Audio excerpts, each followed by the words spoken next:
ধরেছিস, এই মাথাটা নিলি, নিয়ে এটা দাঁতে চেপে দেয়, এখানে একটা দাঁতে চাপ, এখানে দাঁতে চাপ, এই হাতটাকে নিয়ে এই ভেতর দিক দিয়ে, সুতোর ভেতর দিক দিয়ে এভাবে,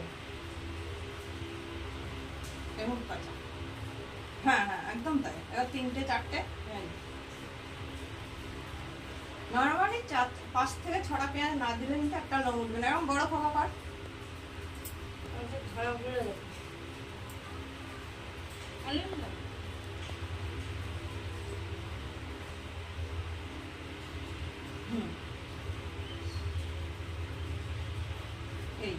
এইটা হচ্ছে ত্রিভুজ, ঠিক আছে? এই আঙুল দুটো বার করবি, এই আঙুল দুটো বার করে নে।